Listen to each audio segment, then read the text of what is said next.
मी भगवद्गीतेच्या 30व्या या प्रवचन मालेमध्ये स्वागत करतो. आणि आजचा श्रावणी सोमवार आहे आणि खूपच छान दिवस आहे. आणि श्रावणामध्ये सगळीकडे सत्संग करतात आणि आपल्याकडे तर सत्संग दर सोमवारी होतो. त्या श्रावणी सोमवाराची भर पडली म्हणजे फारच छान गोष्ट आहे. आणि सगळे सोमवार आपण असं सत्संग करूया, म्हणजे तुमच्याकडून मला काही शिकायला मिळेल, माझ्याकडून तुम्हाला काही मिळेल आणि भगवान कृष्णांकडून आपल्या सगळ्यांना शिकायला मिळेल. आता प्रत्यक्ष मी प्रवचनाला सुरुवात करतो. आपण 6व्या अध्यायामध्ये आहोत आणि 6वा अध्याय जो आहे तो आत्मसंयम योग असं त्याचं नाव आहे. त्याच्यामधल्या 3 पहिले श्लोक आपण आतापर्यंत पाहिले. आता आपण 4थ्या श्लोकाकडे जाऊया. 4थ्या श्लोकामध्ये भगवंत अर्जुनाला असं सांगतात. ते म्हणतात की जेव्हा योगी इंद्रियाच्या विषयात आणि कर्मात आसक्त नाही होत आणि सर्व संकल्पनांचा त्याग करतो, तेव्हा त्याला योगारूढ म्हणतात. म्हणजे इंद्रियाची जी विषय आहेत वेगवेगळ्या प्रकारची, वासना असेल, एखाद्या वस्तूचा उपभोग असेल, चांगली किंवा वाईट दोन्ही, त्याच्यामध्ये ज्यावेळी माणसाचं मन आसक्त होत नाही आणि कर्माच्या फळामध्ये पण आसक्त होत नाही, त्या माणसाला योगारूढ असं म्हणतात. आणि संकल्पनांचा पण तो त्याग करतो की त्याला काही पाहिजेच नको असतं. परमेश्वर ठेवी तसा तो राहत असतो. ते दैनंदिन जी कर्म आहेत, विहित कर्म जी आहे, परमेश्वराने नेमून दिली, तो करत असतो. पण फळ काय असेल हे ते परमेश्वरावर सोडून देतो. आणि जसं जेवण मिळेल तसं तो खाईल. जसं आपण गजानन महाराजांचं बघितलं की ते बंकटलालला ज्यावेळी ते सर्वप्रथम दिसले, तर त्यांनी पाहिलं की ते शिधापत्रिका जी होते त्याच्यावरती उष्ट जे जेवण होतं, भाताचे कण ते खात होते आणि साध्या याच्यामधलं पाणी ते पित होते. म्हणजे जे असेल ते. आता संसारी माणूस असं करू शकत नाही, मला मान्य आहे. पण संसारी माणूस किमान हे करू शकतो की घरातली जी इतर माणसं आहेत, ऑफिस मधली जी इतर माणसं आहेत, त्यांच्या प्रति ज्या अपेक्षा तो ठेवतो, त्या मत अपेक्षा जर त्यांनी कमी ठेवल्या, म्हणजे राग आणि क्रोध येणार नाही आणि जे मिळेल त्याच्यात जर त्यांनी समाधान ठेवलं, हा श्लोक जो आहे आपण जीवनामध्ये पाळला असा त्याचा अर्थ आहे, असं मला वाटतं. तर त्याला आपण योगारूढ म्हणू शकतो. पण आता माऊलींनी याचा अर्थ कसा समजून सांगितलाय तो आता आपण पाहूया. माऊली काय म्हणता, तरी त्याच्या इंद्रियाच्या घरी विषयांची ये-जा होत नाही व जो आत्मानंदाच्या खोलीत निजलेला असतो. म्हणजे विषय जे आहे, ताण, भूक, वस्तू पाहिजे नको, अमुकच गोष्ट पाहिजे, अमुकच गोष्ट नको, अशी विषयांची ये-जा त्याच्याकडे होत नाही. म्हणजे तो त्यांच्याकडे दुर्लक्ष करतो. जे आहे त्याच्यात आनंदी असतो आणि आत्मानंदाच्या खोलीत निजलेला असतो. म्हणजे आत्मानंद म्हणजे काय? आत्मानंद म्हणजे ध्यानामध्ये ज्यावेळी तुम्ही गाढ ध्यानात जातात किंवा खूप नामस्मरण करता, तर आतून एक समाधानाची उर्मी आपल्याला येते. आपल्याला जाणवतं की ते समाधान मला जाणवत आहे. जसं आता तुम्ही सत्संगाला बसला, सत्संग ज्यावेळी तुम्ही पूर्ण ऐकतात, ऐकत असताना तुम्हाला एक आतून आनंदाची उकळी येत असते. तुम्हाला हृदयातून आनंद भरून वाहत असतो आणि बराच वेळ सत्संग झाल्यानंतर तुम्हाला असं जाणवतं, त्या दिवसाची रात्र, दुसऱ्या दिवशी पण अरे माझं मन आनंदाने भरलेलं आहे. माझ्या मनामध्ये आनंद आहे. हे जे आत्मानंदाचा हा जो अनुभव याच्या याच्या खोलीमध्ये तो निजलेला असतो. माऊली काय म्हणते, त्या खोलीत म्हणजे त्याच्या मनामध्ये तो भरून राहिलेला असतो. पुढे माऊली काय म्हणतात, सुखदुःखाच्या सर्गाने मनाला धक्के बसले तर बहिर्मुख होत नाही किंवा विषय जवळ आले तरी हे काय आहे म्हणून साधी विचारणा करत नाही किंवा मनात विषय भोगाची आठवण प्रविष्ट करू देत नाही. ते सुख किंवा दुःख याचा त्याला सर्ग झाला, म्हणजे त्याच्या जीवनात आले किंवा गेले तर त्याच्याने तो विचलित होत नाही. कारण जसं तुम्ही जर पाहिलं, नदीचं पाणी पाहिलं किंवा तलावाचं पाणी पाहिलं किंवा समुद्रामधलं जर तुम्ही पाणी पाहिलं, तर लाट आल्या, वारा आला की लाट येते आणि वारा गेला की लाट निघून जाते. पण बोटीत बसणाऱ्या माणसाला काय वाटतं, किती लाटा आल्या आणि आता बोटीचं काय होईल? पण थोड्या वेळाने हवा निघून जाते तर बोट स्थिर होते. तसं आपलं जे जीवन असतं त्या जीवनामध्ये तुम्ही बघता की इतर लोक आपल्याशी कसं वागतील याच्यावरती आपलं नियंत्रण नसतं. ते घरातले लोक आणि बाहेरचे लोक हे आपल्याशी कसं वागतील याच्यावर आपलं नियंत्रण नसतं. तुम्ही इथून दुसऱ्या गावी गेलात तर शेजारी बसमध्ये बसणारा माणूस जो तुमच्या बाजूला बसलेला आहे तो वयस्कर आहे का तरुण आहे का त्रास देणारा आहे किंवा आपल्या अंगावर मान टाकून झोपणारा आहे किंवा काही वस्तू खाताना आवाज करणारा आहे, त्याच्यावर तुमचं काही नियंत्रण नाहीये. हे नियंत्रण कोणाचं आहे? परमेश्वराचं आहे. आपण जे पेरलं आहे त्या प्रमाणात आपल्या जीवनामध्ये आजूबाजूची माणसं फळं देत असतात आपल्याला. आणि आपण जे करतो ते आपलं कर्म असतं. कर्म जसं असेल तसं फळ असतं. पण पूर्वीच्या कर्मांच्या फळांबद्दल आपल्याला माहिती नसते. त्यामुळे सुख आलं किंवा दुःख आलं तरी हा माणूस त्याच्याने विचलित होत नाही. कोण योगी? तर आपण योगी बनण्याचा प्रयत्न करायचा असतो जीवनामध्ये. अन्यथा आपण जीवनामध्ये काय बघतो की कोणीतरी काहीतरी बोललो की आपण देहाभिमान ठेवलेला असतो. एक देहाचा अहंकार, आपण मी म्हणून एक व्यक्ती असा अहंकार आपल्यामध्ये असतो आणि तो पटकन जागा होतो आणि आपण समोरच्याला लगेच प्रत्युत्तर देतो. पण योग्याच्या बाबतीत काय होतं की त्याला त्याच्याने फरक पडत नाही. परंतु जो परमात्मा माझ्या हृदयामध्ये, तोच परमात्मा समोरच्याच्या हृदयामध्ये, ही जाणीव जशी जशी सत्संगाने होते तस तसं माणसाचं मन शांत होतं. म्हणून सत्संग करायचा असतो. तर याचं मन बहिर्मुख होत नाही. असे धक्के बसल्याने त्याचं मन बहिर्मुख होत नाही किंवा विषय जवळ आले तर हे काय असं म्हणून तो विचलित होत नाही. अचानक काही विषय जवळ आले तर तो बहिर्मुख होत नाही.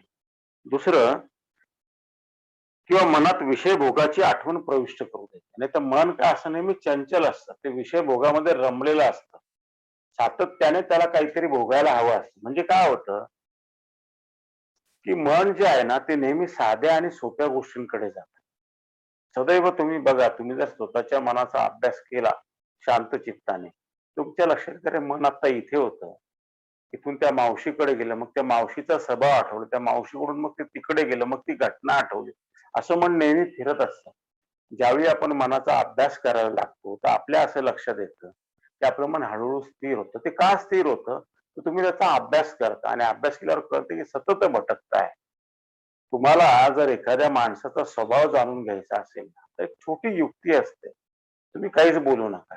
समोरच्यांना बोलू द्या. असं तुम्ही करा. तुमच्या असं लक्षात येईल की तुम्हाला इतरांचे स्वभाव कळायला लागलेले आहेत. इतकं ते कळायला लागतं की समोरचा बोलला नाही तरी त्याच्या मनातलं कळायला लागतं. इथपर्यंत आपल्या मनाची प्रगल्भता निर्माण होते.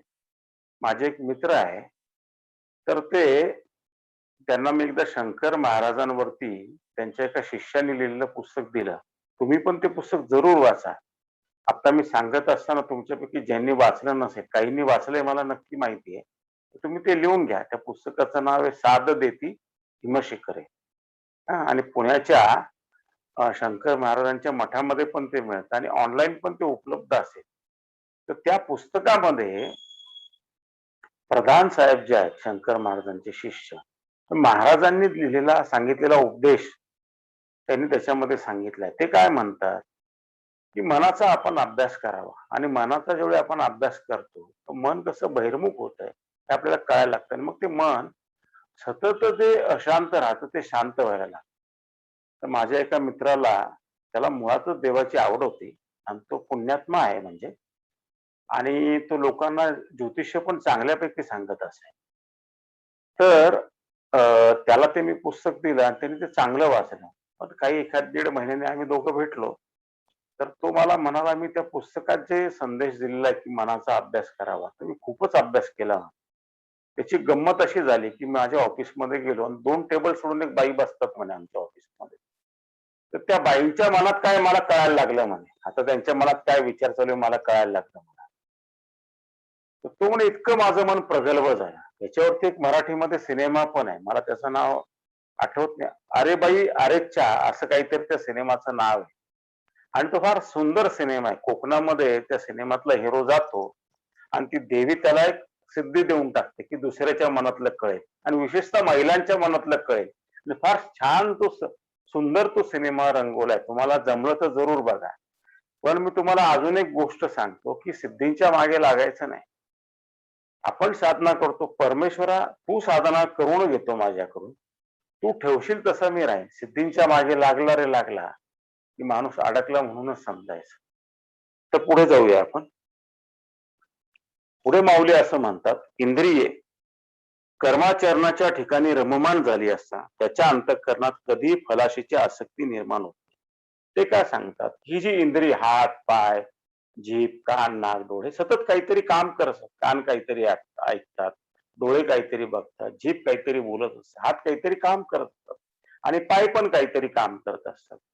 तर ही जी इंद्रिय कर्मामध्ये ज्यावेळी रममाण होतात, काहीतरी कर्म करत असतात, त्यावेळी हा जो योगी असतो, हा जो साधक असतो, त्याच्या मनामध्ये फलाची अपेक्षा नसते. पण तो परमेश्वरा तू फल देशील ते मला चालेल. मला फलाच्या अपेक्षेबद्दल मला काही म्हणायचं नाही. कर्म तर टाळू शकत नाही. तू देशील ते मला मान्य आहे. जेवायला बसला, हे अन्न मला आवडेल की नाही? नाही, मी जेवण करणार आहे. मी घास चावून खाणार. पण मला त्याची चव आवडेल की नाही? माझं काही म्हणणं नाही. तू देशील ते मला मान्य आहे.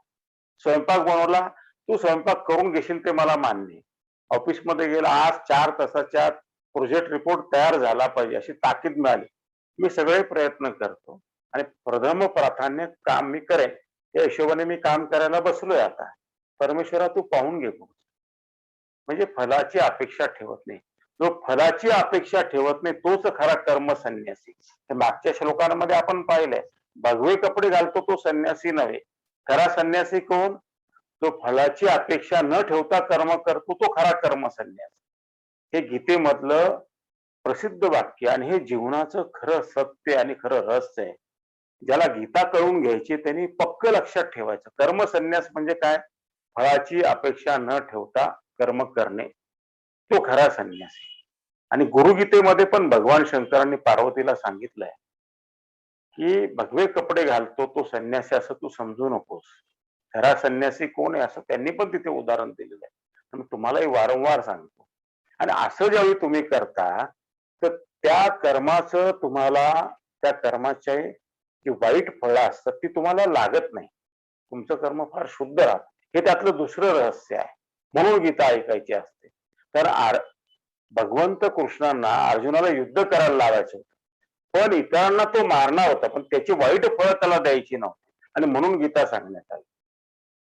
तर आपणही रोज काय करतो? आपल्या जीवनामध्ये रोजच युद्धाचा प्रसंग असतो. ते छोटी छोटी युद्ध जीवनामध्ये दिवसभर चालू असतात. कधी घरातल्या लोकांबरोबर असतात, कधी बाहेरच्या लोकांबरोबर असतात. त्याला तुम्ही युद्ध हा शब्द द्या किंवा दुसरा शब्द द्या, पण हे प्रसंग येत असतात. मग आपण हेच लक्षात ठेवायला पाहिजे. आता पुढे माऊली काय सांगतात, जो देह धारण करीत असताना सुद्धा व्यवहार दृष्टीने जागा असतो, परमार्थात वृत्तीशून्य अवस्थेत पोहोचल्यामुळे आत्मभावात दंग असतो. त्याने देह धारण जरी केला तरी तो व्यवहारामध्ये सावध असतो. तो काय म्हणतो, व्यवहाराच्या नियमाने केला पाहिजे. ते कोणाकडे पैसे येणं असेल तर मी मागायला पाहिजे, पण त्याला त्रास होतो मी वारंवार फोन करून, तर ते त्याचं या कर्माचं फळ ते परमेश्वरावर सोडून दिलं पाहिजे. अशा रीतीने तो कर्म करतो.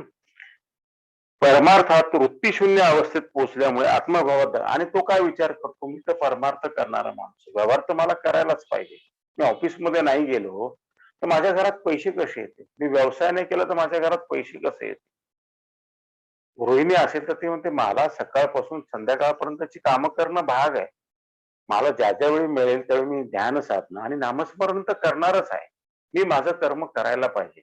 माझ्या घरातली जी लोक आहेत, पती असेल, सासू असेल, आई वडील असतील, मुलं असतील, सोसायटीतली लोक असतील, आजूबाजूला राहणारी लोक असतील, या सगळ्यांना मला आनंद द्यायचा आहे जीवनामध्ये. मी जे पेरणार तेच उगवणार आहे. मला परमार्थात हे शिकवलेलं आहे. पण फळाची अपेक्षा सोडून वृत्तीशून्य अवस्थेत पोहोचल्यामुळे आत्मभावात दंग असतो. म्हणजे कर्म करण्याचा तो आनंद घेत असतो आणि साधनेच्या वेळी साधनेचा आनंद घेत असतो. बरेच जण ध्यान वर्गात येतात ना, ते काय म्हणतात, असं मी विचारतो काहींना, अरे तुला काय अनुभव आला सांग. आता असं विचारण्याचा हेतू असा असतो साधना वर्गामध्ये, तो काहीतरी त्याचा अनुभव सांगतो आणि त्यावरून बोलणं सुरू होतं. बोलणं झालं की सत्संग होतो आणि एखाद्याच्या मनात काही प्रश्न असतो त्याचं आपोआप उत्तर दिलं असतं. ती परमेश्वरी लीला असते. परमेश्वर ती लीला गुरूंच्या मुखातून करून घेत. जसं तुम्ही साधं आता ऐकतात किंवा ज्यावेळी तुमचे अनुभव ऐकण्याचा आपण महिन्यातून एकदा कार्यक्रम करतो आपल्या या झूमच्या मीटिंग वरती, तर बऱ्याच जणांना तुमच्यापैकी असा अनुभव येत असेल की प्रश्न कोणीतरी विचारतं किंवा कोणीतरी अनुभव सांगतात, त्यावेळी काहीतरी बोलणं होतं आणि दुसऱ्याच्या प्रश्नाचं आपोआप उत्तर दिलं जातं. ते परमेश्वरी लीला आहे. सांगण्याचा हेतू असा आहे की ध्यान वर्गामध्ये अनुभव विचारण्याचा भाग असतो, पण एखाद्याला काय वाटतं की त्याला अमुक अनुभव आला आणि मला तर काहीच अनुभव आला नाही, मग गुरुनी मला काही कमी दिलं का? गुरु तसं करत नाही. जसा सूर्य उगवला तर तो सर्वांना सारखाच प्रकाश येतो. त्याच्या मनामध्ये हा कमी आणि तो जास्त असा भाव नसतो. पण जो खिडक्या आणि दरवाजे उघडतो आपल्या घराच्या, त्याच्या घरात सूर्यप्रकाश येतो आणि त्याच्या घरामध्ये प्रकाश पसरल्यामुळे जे आपण साध्या सायन्स मध्ये शिकलो डी जीवनसत्व येतात, घरात चैतन्य राहतं आणि सगळ्या जणांचं आरोग्य चांगलं राहतं. तसंच गुरु सगळ्यांना सारखंच देतात, पण जो आपल्या हृदयाची कावड उघडतो, हृदयाची श्रद्धेची दरवाजे जो उघडतो, गुरु म्हणतात अरे मी द्यायला तयार आहे, तू घ्यायला तयार राहा. आणि तो जर घ्यायला तयार राहिला तर गुरु आपलं सर्वस्व देऊन टाकतात. काय करतात? आपलं सर्वस्व देऊन टाकतात. या मुंबई शहरामध्ये एक गृहस्थ होते. मला त्यांचं नाव आठवत नाही. ते फार मोठे सिद्ध पुरुष होऊन गेले. ते आणि त्यांचे काही मित्र त्या काळामध्ये त्यांना कळालं की अक्कलकोटमध्ये दत्तप्रभूंचे अवतार आलेले आहेत, स्वामी समर्थ, आणि त्यांना ते भेटायला गेले सगळेजण. तर हे जे गृहस्थ होते यांची दृष्टी काहीतरी अंध होती, जन्मांध होते ते. तर नंतर झाले का अगोदर झाले हे पण मला नीटसं आठवत नाही, पण त्या कथेतला मर्मार्थ आपण जाणून घेऊ. तिथे गेल्यानंतर स्वामी समर्थ महाराज काहीतरी खात होते आणि चौघं आले आणि ते त्यांना काही विचारत होते. दर्शन वगैरे झालं आणि स्वामी समर्थ त्यांना म्हणाले, "हे खा महाराज." तर हा जो होता यांनी घेतलं आणि त्यांनी ते खाऊन घेतलं. बाकीच्यांना वाटलं खाऊ की नको. त्यांनी असं केलं, खाऊ की नको. त्यांनी घेतलं आणि खाऊन टाकलं ते. काय थोडंफार उरलं असेल. पुढे हा माणूस सिद्ध झाला. आलं का लक्षात? पुढे हा माणूस सिद्ध झाला. तर ते कसं असतं, सिद्ध पुरुषांचं जे वागणं असतं ते थोडं चमत्कारिक असतं. एखादा म्हणाले, "काय हे काय वागतात काय? आपलं उष्टान्न देतात." तर ती श्रद्धेची कावड जो उघडतो त्याला ते देतात. ते असं ठरवून काही करत नसतात. ते आपोआप घडत असतं. तर परमेश्वराला त्यांच्या देहाचा वापर करायचा असतो म्हणून तो करतो. आलं का लक्षात? त्यांच्या देहाचा वापर करून तो ते कार्य करतो. तर मूर्ती रूपामध्ये असताना तो बोलत नाही, म्हणून तो देह रूपाने वापर करतो. आणि म्हणून मी बहुतेक साधकांना सांगत असतो की तुम्ही जर कधी मंगळवार ठेवून जर नाशिकमध्ये आला, जे बाहेरगावचे साधक आहे आणि नाशकातले पण जे साधक आहेत त्यांना मी अशी विनंती करतो की तुम्ही जर मंगळवारच्या दिवशी जर ध्यानाच्या वर्गात आलात तर किती छान होईल आणि आपण एकत्रितरित्या ध्यान करूया. एका साधकाने मागे असा एकदा प्रश्न विचारला ध्यान वर्गामध्ये, आता 2-3 आठवड्यापूर्वीचीच गोष्ट आहे. तो म्हणाला की नेहमी ध्यानाला येऊ का घरी ध्यान करत जाऊ अधूनमधून? मी म्हटलं बघ, त्याचं साधं आणि सोपं उत्तर असं आहे, तुला जर एखाद्या धबधब्याचा व्हिडिओ दाखवला, सध्या व्हॉट्सअप आहे, पूर्वी तर आपण फोटोग्राफ्स पाहायचो. तुला जर धबधब्याचा व्हिडिओ दाखवला आणि तो छान धबधबा पडतोय डोंगरांमधून तर तुला किती आनंद येईल. खरं आहे की तो हो. आणि प्रत्यक्ष तू धबधब्याजवळ गेला तर तुला किती जास्त आनंद होईल म्हटलं. त्या दोन आनंदामध्ये फरक आहे की नाही. तसं गुरूंसमोर ध्यान करणं ही फार वेगळी गोष्ट आहे. प्रत्यक्षाला तर फायदा आहे, कारण त्यांना द्यायचं असतं, त्यांना घेणारा हवा असतो. आणि त्याच्यामध्ये दुसरं एक रहस्य सांगतो. माझे गुरुबंधू होते, ते आणि मी गुरु महाराजांच्या चरणांजवळ बसून ध्यान करत असतो आज. आणि त्यावेळी फार शिष्य आश्रम वर्गामध्ये नव्हते, नंतर खूप शिष्य झाले. मला वाटतं आम्ही भाग्यवान असो की आम्हाला अगदीच जवळ बसून ध्यान करायला मिळायचं. ते त्यांचं जे आभा सर्कल होतं ना, त्याच्यामध्येच आम्ही बसून ध्यान करत असतो. तर माझा हा जो गुरुबंधू होता, तो एकदा मला म्हणे, फार लोकांना सांगायला नको बरं का आपण गुरूंच्या बद्दल. म्हटलं का रे? अरे म्हणजे आपल्यालाच लाभ होईल म्हणे. तर गुरु महाराजांना एक कळलं. गुरु महाराज हे अंतर्ज्ञानी असतात. ते म्हणजे लोकांना असं वाटतं की मी तसं नसतं म्हणे, यांनाच देतो मी तर सगळ्यांनाच देत असतो म्हणे. कारण की चैतन्य जे असतं ना, परब्रह्म जे आहे, चैतन्य जे आहे, परमशक्ती तो सदैव सर्वीकडे व्यापून आहे. तो का असं तुम्ही त्याला बांधू शकत नाही. अलग लक्षात. त्याला तुम्ही कधी बांधू शकत नाही. एक आपल्याच आश्रमातला एक शिष्य होता. विषयाने विषय वाढतोय. परमेश्वराची इच्छा असावी म्हणून बोलणं होतंय. तर तो कुठेतरी दुसऱ्या गावी होता आणि त्याचं ऑफिस मधलं काम अडलं होतं. मी तुम्हाला तो प्रसंग सांगितलेला आहे. थोडक्यात सांगतो. तर तो म्हणाला, "मी अडचणीत आलो आणि मला कळेना आता काय करावं." तो म्हणे, "मी काही केलं नाही," म्हणे. "तुमच्या फुटलीवर दहीभात ठेवला," म्हणे. "तुम्हाला इथलं नैवेद्य खा आणि माझं काम करून टाका तुम्ही आता." आता मी तर नाशिकमध्ये होतो आणि तो वापी का दमणला कुठेतरी होता आणि त्याची सगळी कामं झाली आणि मग त्यांनी मला फोन केला. असं-असं झालं बरं का. म्हटलं, "अरे तू असं काय पकडून ठेव, तू ते काम करायलाच लागतं," म्हटलं. त्याने विश्वव्यापी मन कसं आहे माहिती आहे का तुम्हाला? जसं घरातली दोरी असते की नाही, तुम्ही गच्चीवर दोरी बांधता ना, त्याच्यावर कपडे वाळत घालतात. दोरी इकडे हलवली एका बाजूला की तिकडे पण हलते. तसे विश्वव्यापी मन आहे. ते एकच आहे. परमात्मा एकच आहे. तो चराचरात भरलेला आहे. जो परमात्मा तुमच्यात आहे तोच माझ्यामध्ये आहे. फक्त ज्याला आपण सिद्ध पुरुष म्हणतो, ज्ञानी म्हणतो, त्याच्यामध्ये तो प्रकट झालेला आहे. इतरांच्या बाबतीत तो प्रकट व्हायचा बाकी. तर त्यांनी साधना केली, तो प्रकट व्हायला तयार आहे. तुम्ही साधना केली तो प्रकटच होणार आहे. असं काही नाही की कोणी सिद्ध होऊ शकत नाही. जो साधना करेल तो सिद्ध होईल. हे काय असं रॉकेट सायन्स नाहीये की चंद्रावरती जाता येणार नाही. तुम्ही सहज जाऊ शकता त्या अवस्थेपर्यंत. पण तुम्ही वेळ दिला तर तुम्ही जाऊ शकता. भगवान कृष्ण काय सांगतात, की तो व्यवहार दृष्टीने जागा असतो आणि आत्मभावामध्ये दंग असतो. आत्मभावाचा विषय निघाला म्हणून मग मी तुम्हाला सारा विस्तार सांगितला. पुढे काय म्हणतात भगवंत, की असा जो माणूस आहे तोच योगारूढ आहे असे तू समज. की योगावरती आरूढ आहे. योग म्हणजे काय? परमेश्वराशी एक पावणे. आलं का लक्षात? तर ज्याचं असं नियंत्रण आलेलं आपल्या इंद्रियावरती नियंत्रण आलंय आणि कर्माचं काय फळ मिळेल याची तो अपेक्षा ठेवत नाही. परमेश्वर देईल त्याच्यामध्ये तो समाधानी. त्या माणसाला योगारूढ म्हटलं पाहिजे आणि आपण सगळ्यांनी पण तसं होण्याचा प्रयत्न केला पाहिजे. हं. आता अर्जुन काय म्हणाला त्याच्यावरती?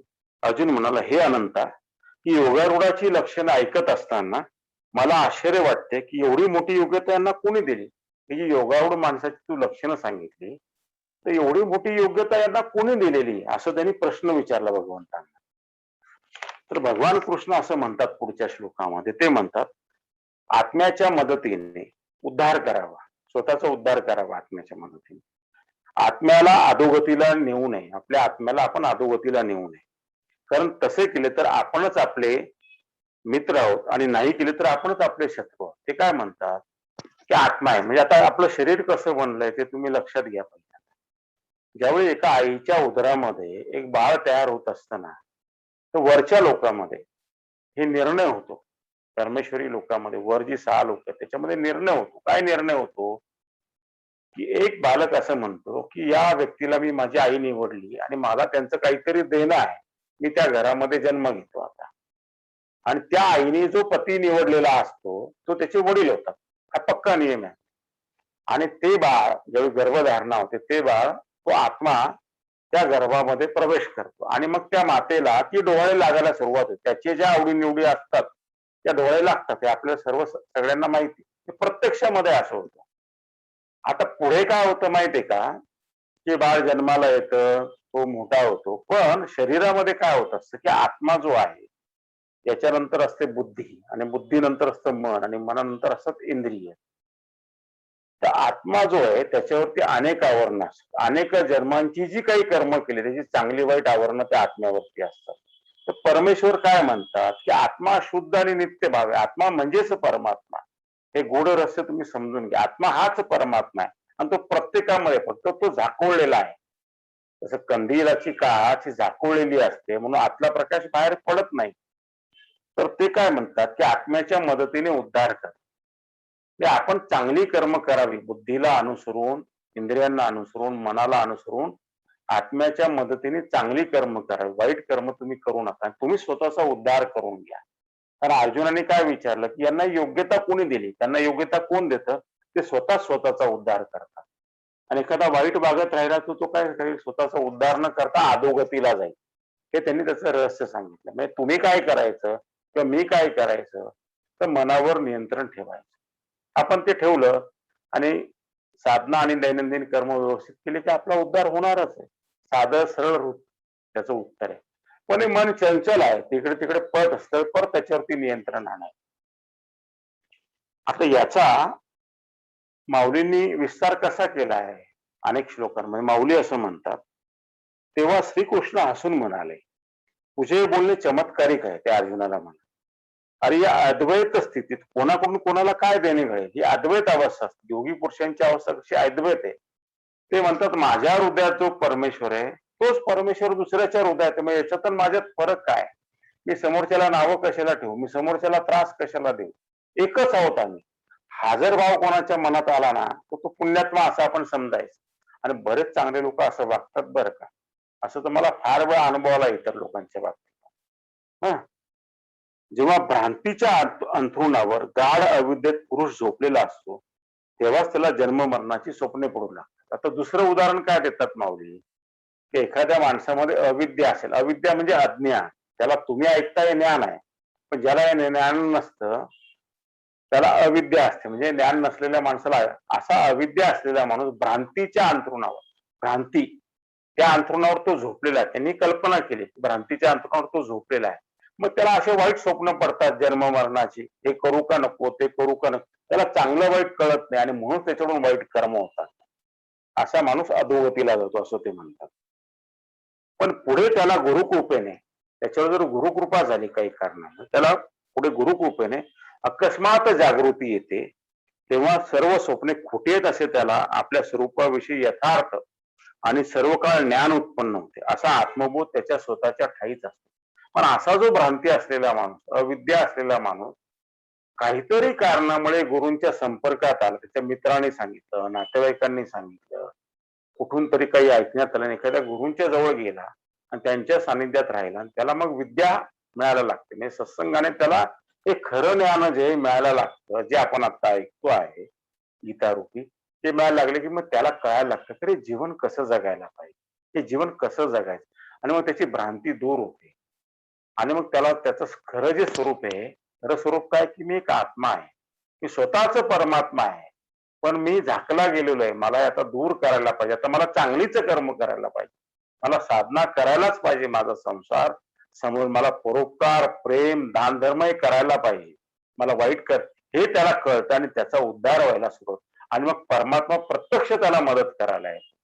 प्रत्यक्ष तो प्रत्येक ठिकाणी त्याला मदत करतो. अशी एकही गोष्ट नसते की परमात्मा त्याला मदत. आणि परम परम परम सत्य आहे. तुम्ही जर या अर्जुनाचं जर युद्ध पाहिलं महाभारताचं, पांडवांनी ते जे युद्ध जिंकलं त्यातले सगळे जर प्रसंग तुम्हाला सगळ्यांना माहिती, ते सांगण्याची गरज नाही. भगवान कृष्णाने त्यांना प्रत्यक्ष युद्ध जिंकून दिलं. समोरचं सैन्य जास्त होतं, त्यांच्यामध्ये अति महारथी होते, पण परमेश्वराने एक एक योजना आखली आणि यांना युद्ध जिंकून दिलं. हे परमसत्य तुम्हाला माहिती आहे. तसं आपल्या पण दैनंदिन जीवनामध्ये अशा घटना घडून येतात. असंख्य घटना घडतात. आपल्या शिष्यांना पण आश्रमामध्ये असंख्य असे अनुभव आले. मग तुम्ही चमत्काराची वाट पाहावी का? अजिबात पाहू नये. तुम्ही काय करावं? गुरूंनी दिलेल्या मार्गावर चालावं. सत्संग करावा, साधना करावी आणि आपली कर्म चांगली करावी. आपण एकच भाव ठेवावा. हे जे होऊन गेले, व्यास ऋषी जे होऊन गेले, ज्यांनी एवढी 18 पुराणं लिहिली आहेत, ती 18 पुराणापैकी ही एक भगवद्गीता आहे, जी त्यावेळी सांगितली गेली पण व्यासांनी नंतर लिहिली. म्हणजे भगवान गणेशांनी लिहून घेतली सगळी. तर आता 18 पुराणं वाचायची, त्याचे सगळे श्लोक लक्षात ठेवायचे आणि तसं आचरण करायचं अवघड आहे प्रत्यक्षामध्ये. पण व्यास मोठे हुशार होते. त्यांनी त्याचा सार फक्त एका वाक्यात लिहून टाकलं. त्यांनी सार काय लिहिलं? परपीडा पाप आहे, परपीडा पाप आहे, परोपकार पुण्य आहे. बस एवढंच लिहिलं त्यांनी शेवटी सार. तर आपणच आपल्या मनाला विचारायचं कर्म करताना, मी परपीडा देतोय का परोपकार करतोय? घरात बायको कामात आहे आणि तिची धावपळ चालू आहे, बेल वाजली, धोबी आलेला आहे, ती कपडे घेईल का उकळलेला चहा बशीमध्ये गाळेल? तर मी ओरडून सांगतोय मला चहा आणून देते की नाही ताबडतोब? पिढा देतोय का परोपकार? आपण चहा गाळून समोर ठेवला. छोटे छोटे उदाहरण आहे. तेच ऑफिसमध्ये, तेच घरात आहे, नातेवाईक आहे, आप्त सोकी आहे, सोसायटीतले लोक आहे, प्रवासात भेटणारी लोक आहे. तर आपण परपीडा करतोय का परोपकार? कधी कधी असं होतं जीवनात की आपली इच्छा असते पण आपल्याला चांगलं वागता येत नाही. कधी कधी पैशाच्या अशा काही भयंकर अडचणी असतात, मी स्वतः पण त्याच्यातून गेलेलो आहे, की आपल्याला चांगलं वागायची इच्छा असते पण येत नाही. त्यावेळी आपण परमेश्वराची करुणा भागावी. त्याला असं सांगावं, आता तूच प्रसंग साजरा करून घे, मी काय करू? जसा अर्जुनाला प्रश्न पडला, अरे हे आप्तसखी उभे आहेत, ते खोटे वागले, वाईट वागले, मला तर बाण मारायचं नाही तर मी काय करू? मग कृष्णाने त्याला सांगितलं, अरे यांचं मरण निश्चित आहे, मी यांना मारलेलं, तू केवळ निमित्त आहे, तुला पाप लागणार नाही. तर असे प्रसंग येतात आपल्या जीवनामध्ये, त्यावेळी आपण परमेश्वराची प्रार्थना करावी आणि त्याला सांगावं, तू मला आता मार्गदर्शन कर. तर सत्य आणि असत्य याच्यामध्ये एक सीमारेषा असते, कळत नाही आपल्याला ती सीमारेषा. आलं का लक्षात? जसं तुम्हाला एक प्रसंग सांगतो, म्हणजे सत्याचा विषय निघाला म्हणून. डॉक्टर राम भोसले जे होते, फार मोठे सत्पुरुष होऊन गेले. त्यांच्यावरती आपण फार सुरुवातीच्या काळात व्याख्यान घेतलं होतं आणि त्यांनी इंग्रज अधिकाऱ्याचा खून केल्यानंतर ते त्या साताऱ्याच्या जंगलातून पळत चालले होते, त्याचा पाठलाग होऊ नये म्हणून. त्यांनी त्यांना पकडू नये आणि एका जंगलामध्ये त्यांना एक झोपडी दिसली म्हणून त्या झोपडीमध्ये ते घुसले आणि त्या झोपडीमध्ये स्वतः शंकर महाराज होते. शंकर महाराज म्हणजे आध्यात्मिक गुरु, भगवान शंकर नाही म्हणून. त्या झोपडीमध्ये गेले. आता पोलीस तर त्यांना पकडणारे निश्चित होतं.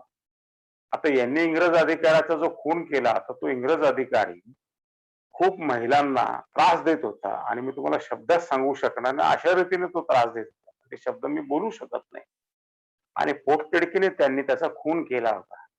आणि ते ज्यावेळी शंकर महाराजच्या कुटीत गेले, शंकर महाराज म्हणले, इथेच माझ्या बाजूला बैस तू म्हणे. ते नाव मला तर ते पकडतील म्हणाले, त्याने तू काळजी करू नको, त्यांना तू दिसणारच नाही म्हणे. आणि ते पोलीस तिथे काही वेळाने आले.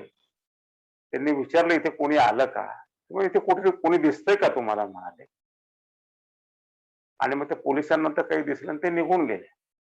आता शंकर महाराजांनी डॉक्टर राम भोसलेंवरती कृपा केली. राम भोसले पण फार मोठे डॉक्टर होते आणि ते वाचले आणि मग पुढे ते हिमालयामध्ये गेले वगैरे आणि तो मोठा इतिहास तुम्हाला सगळ्यांना माहित आहे. तर सांगायचं काय, आता शंकर महाराजांनी कृपा का केली त्यांच्यावर? सत्य काय आणि असत्य काय, सीमारेषा आहे त्याच्यामध्ये. आता शंकर महाराज हे अवधूत अवस्थेमध्ये, त्या अवधूत अवस्थेमध्ये त्यांना निसर्गाचे नियम लागू होत नाही. आलं का लक्षात? त्या अवस्थेला गेल्यावर त्यांना कुठलेच नियम लागू नसतात निसर्ग. तर सांगण्याचा हेतू असा काय, की आपण हे जे व्यासाने लिहिलेलं ते शक्य तेवढं पाळण्याचा प्रयत्न करावा. जीवन एकदम आनंदी होतं आणि या श्लोकामध्ये जे सांगितलंय त्याचं आपल्याकडून आपोआप पालन होतं. आता काय म्हणाले परमेश्वर, की त्याला सर्व काळ ज्ञान उत्पन्न होते आणि आपल्या स्वतःच्या स्वरूपाविषयी त्याला कळते, यथार्थ ज्ञान होते. यथार्थ म्हणजे खरे ज्ञान होते. म्हणून अर्जुना, हं, म्हणून अर्जुना, खोट्या देहभिमाकडे चित्त देऊन आपणच आपला घात कर. खोटा देहभिमान म्हणजे देहाचा खोटा अभिमान माणसाला असतो. त्याच्याकडे आपण लक्ष दिलं तर आपणच आपला घात करतो. आणि बघा तुम्ही जीवनामध्ये सगळेजण खोटा अभिमान बाळगत असतात. मी अमुक अधिकारी, मी अशी गृहिणी, मी या घरची सून, मला एवढे पदार्थ येतात, मी मोठा असा, माझ्याकडे असा मोठा फ्लॅट आहे, माझ्याकडे अशी गाडी आहे, मी या सोसायटीचा चेअरमन आहे. असे खोटे अभिमान आपण बाळगत असतो. मी फार सुंदर आहे आमच्या कॉलनीमध्ये, माझ्या एवढे छान केस कोणाला नाहीये, वगैरे वगैरे. प्रत्येकामध्ये असे खोटे काहीतरी देहाच्या संबंधित अभिमान असतात आणि देहच खरा आहे असं समजून ते वागत असतात. भगवंत काय म्हणतात, की या देह अभिमानामधून तुम्ही बाहेर या, हा अहंकार सोडा आणि तुमच्यामध्येच परमात्मा आहे समजून घ्या आणि मग चांगलं वागा. हा त्या श्लोकाचा अर्थ आहे. आता पुढच्या श्लोकामध्ये भगवंत काय म्हणतात, ते अर्जुनाच्या प्रश्नाला उत्तर देताना असं म्हणतात, ज्याने विचारयुक्त विवेकपूर्ण चित्ताने आपल्या आत्म्याला जिंकले आहे, तो स्वतःच स्वतःचा मित्र आहे आणि ज्याचा स्वतःवर ताबा नाही, तो स्वतः आत्म्याच्या ठिकाणी शत्रूप्रमाणे वर्तन करतो.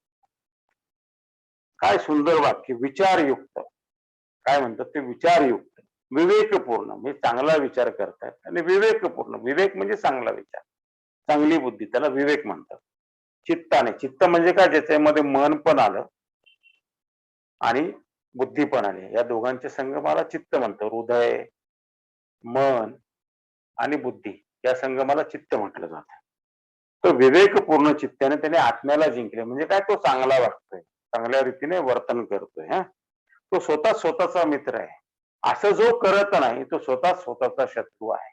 आणि आपल्याला माहित आहे जीवनातलं परम परम सत्य आहे, की माणूस हा स्वतःचाच शत्रू असतो किंवा स्वतःचाच मित्र असतो. आजचं आपलं प्रवचन संपल्यानंतर जेव्हा तुम्ही रात्री झोपा, तर जीवनामध्ये जे कटू प्रसंग घडले ते तुम्ही उजळून पहा. तुमच्या असं लक्षात येईल की तुम्ही स्वतःचे मित्र होता आणि तुम्ही स्वतःचे शत्रू, म्हणजे चांगली घटना घडली, ज्या काही गोष्टी झाल्या तुमच्या लक्षात आलं की अरे मी काहीतरी केलं जसं ते चांगलं फळ आहे. आणि आपल्याला हे पटतं की आपणच आपले शत्रू असतो, आपणच आपले मित्र असतो.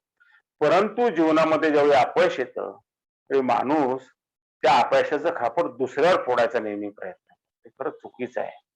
तर आपण काय केलं पाहिजे, अंतर्मुख व्हायला पाहिजे आणि आपण आपल्याच आतमध्ये पाहायला पाहिजे की खरं सत्य काय आहे ते. आता हा जो श्लोक आहे, या श्लोकाचा माऊलींनी विस्तार केला आहे. हा, माऊलींनी त्याच्याकरता काही ओव्या रचल्या आहेत. तर आपल्या छान शब्दामध्ये माऊली कसं समजवतात ते आता आपण पाहूया. माऊली म्हणतात, विचारपूर्वक ध्येयाचा अहंकार सोडावा. विचार करून ध्येयाचा अहंकार सोडून द्यावा.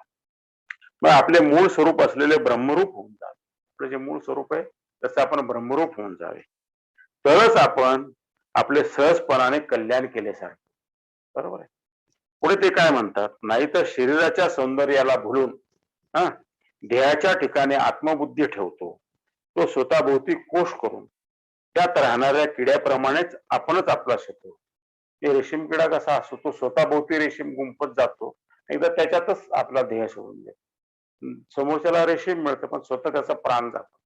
तसं जो देहाचा अभिमान ठेवतो खोटा, पण आत्म्याला ओळखत नाही आणि खोटं खोटं आवरण स्वतःभोवती करतो आणि त्याच्यात गुरफटून राहतो, त्याची कर्म चुकायला लागतात आणि तो त्या कोशातच राहतो आणि त्याची सगळी कर्म चुकतात आणि परत या जन्मातून पुढचा जन्म, पुढच्या जन्मातून तिसरा जन्म फिरत राहतो.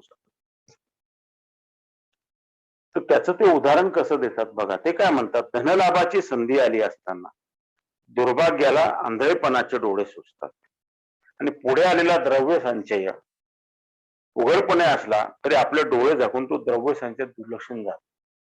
म्हणजे एखादा माणूस आहे, त्याला धनलाभ होतोय, काहीतरी त्याने व्यवहार केलाय, काहीतरी चांगलं काम केलं ऑफिसमध्ये आणि त्याला धनलाभ मिळतोय. ऑफिसमध्ये लोक सांगतायत, अरे आता आम्ही तुला प्रमोशन देतो, तात्पुरता एखाद्या गावी तू बदली घे 6 महिन्याकरता आणि परत तुला आम्ही इकडे बोलवतो. का तुझं का म्हणतो, नाही मी बदलीला गेल्यावर कसं होईल, माझं होईल माहिती. 6 महिन्याचाच प्रश्न असो, पण त्याची बदली होणार असते, प्रमोशनही मिळणार असतं आणि भरपूर धनही कायमस्वरूपी पुढे मिळणार. पण तो जर मूर्ख असेल तर तो काय म्हणतो की नाही नाही माझं कसं होईल काय होईल आणि तो ती संधी दुर्लक्षित करत. तर असा वेळेपणा जो माणूस करतो त्याचं उदाहरण ते काय म्हणतात, की तो जो आपल्या आत्म्याला ओळखत नाही आणि खोटा अहंकार ठेवतो, त्याचं हे उदाहरण त्यांनी दिलं.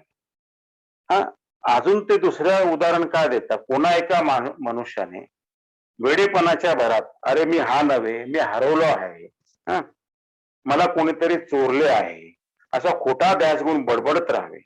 वास्तविक तो वेडा मनुष्य पूर्वी जो होता तोच आताही आहे, पण काय करावे त्याच्या बुद्धीला ते पटत नाही. स्वप्नातील खोट्या गावाने जागृतीतील खरा मरतो काय. मग ते काय म्हणतात की एखादा माणूस असतो, तो काय म्हणतो, त्याला असा भ्रम निर्माण होतो, अरे मला वेड लागलंय, माझं चित्त आता ठिकाणावर नाही, मला भ्रम होतात, मला अमुक होतात. पूर्वी तो चांगला असतो, पण स्वतःभोवती भ्रम निर्माण करतो आणि काहीतरी बळत राहतो. मग नात्यातल्या लोकांना प्रश्न पडतो, याला सायकियाट्रिस्टला दाखवावं, एखाद्या तज्ञाकडे दाखवावं. त्याच माणसाने स्वतःभोवतीच भ्रम निर्माण करून घेतलेले असतात, स्वतःलाच तो वेडा म्हणत असतो. अशी आपण दैनंदिन जीवनामध्ये अनेक उदाहरणं बघतो किंवा स्त्रिया असतात, पती उशिरा आला की त्याच्या भोवती ते काहूर मांडतात की तुम्ही कुठे रस्त्यात थांबला का, अमुक केलं का, तमुक केलं का, याला भेटला का, त्याला भेटला का. आणि काही वाईट पती असतात ते नको ते शंका पत्नीवर घेतात, स्वतः भोवती काहूर निर्माण करतात आणि स्वतःच जीवन दुःखी करतात. तसा हा प्रकार आहे असं माऊली सांगतात. प्रत्यक्षात तसं ऐका नसतं ते, पण मन काय असतं, देहभीमामुळे काही ना काहीतरी त्या वाईट गोष्टी करत राहतात. आता अशा पण मी आया पाहिल्या आहेत. एक आई मी अशी पाहिली आमच्या नात्यामध्ये, तर तिचं काय माहितीये का, की आम्ही असं बाहेरगावी गेलो सगळे कुटुंबातले लोक लांब, तर ते मुलं पिकनिकला गेलेली आहेत सगळेजण किंवा देवदर्शनाला गेले, ती तिथून फोन करायची मुलाला, अरे तू कुठे बाहेर गेला का, बाईकवर तू आला का नाही, तू बाईक नीट चालवली का, अरे तू तो सिग्नल पाहिला का. मी म्हटलं अरे तू तीर्थयात्रेचा आनंद घेते तर त्याच्या मागे कटकट बनून राहते. तू निघताना त्याला सूचना दिल्या आहे ना, त्याच्यावरती विश्वास ठेव आणि स्वतःवरही विश्वास ठेव. इतकी चिंता की त्या गुरफटीतच राहायचं. असं करणं अयोग्य आहे, हे माऊली सांगतात. तसं खोटा देहाभिमान ठेवणं हे अयोग्य आहे. उदाहरण का देतात? असं वागू नये. दुसऱ्यावरही विश्वास ठेवावा आणि जीवन आनंदी जगावं.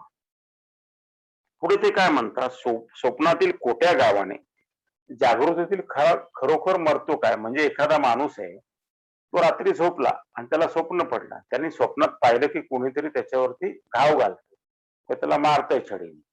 आता मारलं आणि त्याला जाग आली किंवा नंतर जाग आल्यावर त्याला कळलं की स्वप्न आहे. आता स्वप्नात छडी बसली, प्रत्यक्षात त्याला छडी बसते का नाही? असं होतं का नाही होत आपल्याला माहिती. त्याचप्रमाणे ते काय सांगतात की तुम्ही जागृत अवस्थेमध्ये या. तुम्हीच आत्मा, ते तुम्ही समजून घ्या. तुम्ही देह नाहीये, तुम्ही समजून घ्या. आणि परम परम सत्य हे ज्याला कळतं तो सिद्ध पुरुष.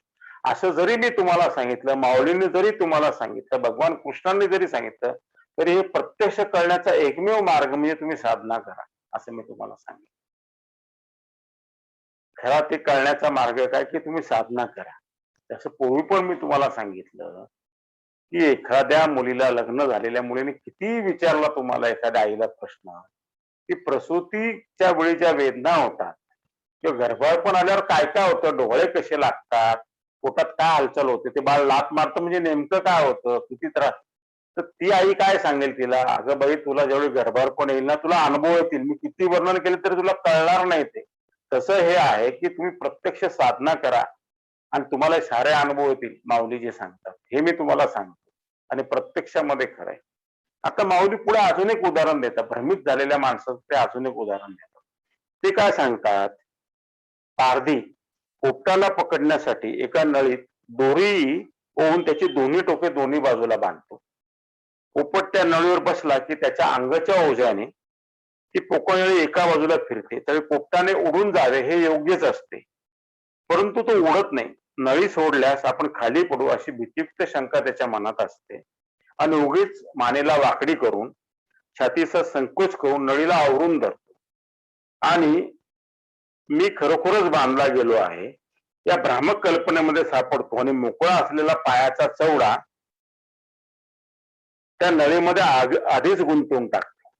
अशा प्रकारे कारणावाचून संकटात सापडलेला दुसरा कोण्या व्यक्तीने का बांधलेला असो तू सांग. मग तो अर्धा कापून नेला तरी तो नळी सोडत नाही. ते काय म्हणतात की पारधी पोपट पकडण्याकरता काय करतो, एक नळी घेतो, त्याच्यात दोरी टाकतो, त्याची दोन्ही टोकं बांधतो आणि ते कुठेतरी टांगतो. थोड्या वेळाने पोपट येतो, त्याच्यावर बसतो, त्याच्या वजनाने ती नळी सरकते. पोपटाला वाटतं मी उडून जाईल, खरं त्याने मी अडकेल, पण त्याने उडून जायला पाहिजे. पण तो भ्रामक असतो की मी नळी सोडली तर मी पडेल आणि ती नळी एका बाजूला गेली तोच अडकवतो, पाय अडकवतो, त्याच्यात ट्रॅप होतो. मग पारधी त्याला पकडतो. तसा जो भ्रामक माणूस असतो, ज्याला हे कळत नाही की आत्मा माझ्यामध्येच आहे, परमेश्वर माझ्यामध्येच, हे न समजता तो देहाला सजवतो, देहाला रंगवतो आणि खोट्या अभिमानामध्ये राहतो. तसं ती पोपटासारखी त्याची अवस्था आहे. त्या भ्रामक अवस्थेमधून अर्जुना जो बाहेर येतो त्यालाच हे परमज्ञान कळतं, असं त्यांना सांगायचं आहे. ते पुढे काय म्हणतात, म्हणून मी देह आहे असा भ्रम वाढवला आपण, तर तो आपणच शत्रू आहे. तर हा भ्रम आपण वाढवू नये की मी देह आहे हा. असे जगतपिता श्रीकृष्ण मानले. दुसरा जो मी आत्मा आहे, मी आत्मा आहे या उपदेशाची प्रचिती घेऊन या मिथ्यत्वाचा म्हणजे मिथ्य देहाचा अभिमान धरत नाही, तो श्रेष्ठ स्वयंबुद्धी आहे असं मी म्हणतो. कृष्णाने काय सांगितलं की तुम्ही नेहमी असं म्हणा की मी आत्मा आहे, मी नुसता देह नाही. आणि हे तुम्हाला कळण्याकरता काय माहिती का, तुम्ही सगळे साधना करा. अशी ज्यावेळी तुम्ही साधना करायला लागाल तर तुम्हाला त्याची परिचिती यायला लागेल. जसं बघा, दैनंदिन जीवनातलं एक उदाहरण मी तुम्हाला सांग. तुम्ही कधी सायकल शिकला असाल लहानपणी सगळेजण, तर ज्यावेळी पहिल्यांदा सायकल शिकवली जाते आपल्याला, तर आपल्याला भीती असते, मी पडेन का काय, मला बॅलन्स जमेल का. पण प्रत्यक्ष ज्यावेळी सायकल शिकतो, आपण प्रयत्न करतो, पडतो एखादा माणूस, तोल जातो, थोडस खरचट लागतं, पण जसा बॅलन्स जमतो मग त्याला स्पीड पण यायला लागतं. मग त्याला कळतं की ही सायकल मला चालवता येते आणि मी वेगाने सायकल चालवू शकतो, पटकन कुठून जाऊ येऊ शकतो.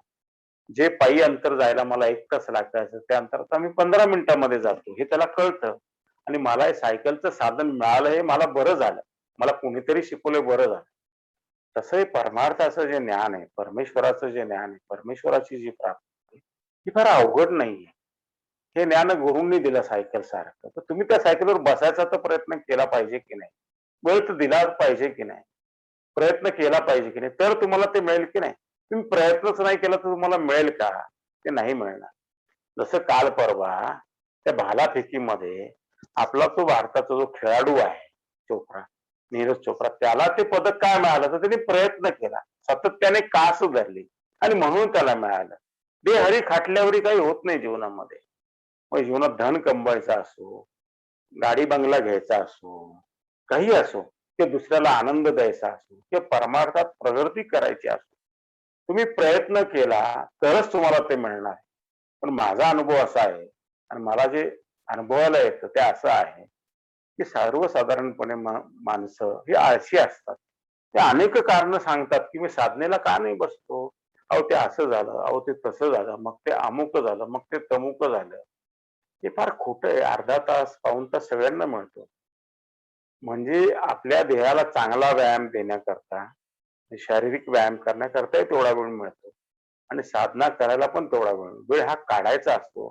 काढला तरच तो मिळतो. हे त्यातलं खरं रहस्य आहे. आणि हे जे करतात तेच पुढे जातात. ते गृहस्थ माझ्याकडे यायचे. ते एका फार मोठ्या गुरूंचे शिष्य होते. हां. म्हणजे अजूनही ते आहेत. पण त्यांच्या गुरूंनी देह सोडला आणि अशा काही घटना घडून आल्या. परमेश्वराचा संदेश आला, की अरे त्यांना गुरु म्हणून तुला दीक्षा द्यायची आणि त्यांची साधना थांबली आहे. तर त्यांना परत साधना मार्गात आणायचं. परमेश्वराच्या लीला असतात. कारण की होऊन गेलेले गुरु, आत्ता असलेले गुरु आणि भविष्यात होणारे गुरु एकच आहेत. कारण परमेश्वर एकच आहे. तर अशा काही घटना घडून आल्या, की या गृहस्थांना त्यांची माझी भेट होण्याचा योग आला. आणि मग मी त्यांना म्हटलं, "अहो तुम्ही तर त्यांच्याकडून दीक्षा घेतलेली आहे, सगळं केलंय आणि त्यांनी त्यांच्या गुरूंचा देह सोडून बरीच वर्ष झालेली होती. आणि त्यांच्या गुरूंच्या कार्याचा प्रचार प्रसार पण ते गृहस्थ चांगल्यापैकी करत असत. त्यांच्या गुरूंनी जे त्यांना शिकवलंय, ते दर सोमवारी इतर लोकांना जाऊन ते सांगत पण असत सत्संगामध्ये. तर त्यांना मग मी ध्यानाची दीक्षा दिली आणि मग त्यांना मी म्हटलं, "अरे ध्यान वर्गात तुम्ही आहेत?" ते म्हणे, "अहो मी घरी तर ध्यान करतो" म्हणाले. "पण सोमवारी मला यायला जमणार नाही" म्हणाले. म्हटलं, "असं का बरं?"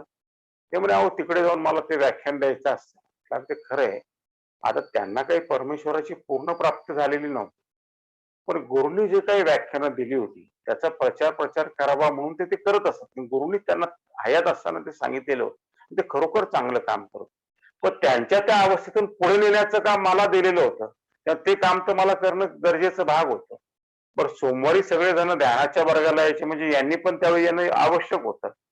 मग मी त्यांना म्हटलं, "अहो तुम्ही मनामध्ये फक्त निश्चय करा आणि मी सांगितलेली आज्ञा तुम्ही पाळायचा फक्त विचार करा. ते आपोआप घडून येईल" म्हटलं. ते म्हणे, "असं म्हणताय का?" अहो ते तर किती वर्षापासून मी तिथे ते सांगायला जातो. ते कसं काय बरं? म्हटलं, "तुम्ही ते विचार नका करू" म्हटलं. परमात्मा सगळीकडे भरलेला आहे. त्याच्या लीला अगाध असतात. मग 1-2 आठवडे गेले आणि ते सोमवारी आले. त्याच्या पुढच्या सोमवारी, त्याच्या पुढे आणि ते सेवा पण चांगली करायला लागले ध्यान वर्गात. ते म्हणे, "अहो, असं काहीतरी घडलं बरं का?" की तो सोमवारचा वार आमच्या एवढ्या वर्षात तो आपोआप बदलला. म्हटलं, "अहो, परमात्मा इतका दयाळू आहे. तुम्ही एक पाऊल टाकलं की तो 1000 पावलं टाकत तुमच्याकडे येतो. हे सत्य तुम्ही समजून घ्या, हे जाणून घ्या. त्याला तुमच्यावर प्रेम करायचं, त्याला तुम्हाला द्यायचंय. तर तुम्ही जसं घरात आई असते ना, आई आणि परमात्मा एकच. मी तुम्हाला सांगतो. ती काय करते, त्या मुलाला तिला माहिती असतं याला साजूक तूप आणि त्याच्यामध्ये गूळ टाकून दिलं, याला फार आवडतं आपल्या मुलाला. तिला माहित असतं याला आज खायचंय. तर त्याला हे काम सांग, ते काम सांग, दळण आणून आण किंवा घरात काहीतरी एखादं काम सांग. पण हा मुलगा आपला जाड असतो जरा, ते ऐकत नाही, हे ऐकत नाही. मग ती म्हणते, "अरे तू ते काहीतरी तर काम कर. मी तुला 4 कामं सांगितले. माझी आज फजिती झाली. मी तेल आणायची विसरले. किराणा दुकानात जाऊन तेल तर घेऊन ये. बाजूलाच तर वाणी आहे आपला." मग ते एक दिवशी म्हणतो, "चला आज आईचं ऐकून घेऊ." फार कटकर करते डोक्याभोवती. तो जातो आणि तेल घेऊन येतो. त्याला 10च मिनिटं लागतात. मग ती म्हणते, "चला तेल आणलं ना, आज याला गुळ-तूप पोळी तर खाऊ घालते आणि दुधावरची साय पण देते याला." त्याच्या डोक्यात एक असतं, आई त्याला 2 देते. कारण आईचं हृदय देण्याचं असतं. मग त्याला कळतं, अरे मी काही ऐकलं तर आई अजून देते. मग तो अजून 2 कामं करायला लागतो. तर हे जसं आपल्याला दैनंदिन जीवनात दिसतं, तसं तुम्ही परमेश्वराच्या मार्गात आला आणि त्याच्या मार्गावर चालायला लागला तर तो तुमचं जीवन सोपं आणि सुकर करून टाकतो. मग ते आपलं ऑफिस असो, संसार असो, तो इतकं काही मुबलक देतो की आपण ठेवू शकणार नाही इतकं देतो. सुदैमाची गोष्ट तुम्हाला माहित आहे, भगवंतानी जरा किती दिली. अशी असंख्य उदाहरणं आहेत. एक नाही, अशी असंख्य उदाहरणं आहेत. म्हणून तुम्ही परमात्म्याच्या वचनावर विश्वास ठेवा, साधना करा आणि जे दैनंदिन जीवनात कसं जगायचंय, ध्येयाचा अभिमान न ठेवता म्हणजे अहंकार न ठेवता आपली दैनंदिन कर्म करा, असं भगवंतांना या श्लोकामध्ये सांगायचं आहे. सर्वजण आलात त्यामुळे मी आपल्या सर्वांचे आभार मानतो आणि तुमच्या हृदयातला जो कृष्ण आहे त्याला अतिशय विनम्र भावाने मी वंदन करतो. आणि तुमच्यामुळेच मला सत्संग करता येतो, तुमच्यामुळेच माझं ज्ञानेश्वरीचं वाचन होतं आणि परत तिची माझी उजळणी होते आणि तिचे नवीन नवीन अर्थ मला कळतात आणि त्यातले गूढ गूढ अर्थ मला उकलतात आणि माझं जीवन पण सार्थक होतं. म्हणून परम पिता कृष्णाचं मी परत एकदा आभार मानतो आणि विशेष करून तुमचे जास्त आभार मानतो. तुमच्यामुळेच हे घडतंय. सर्वांना नमस्कार.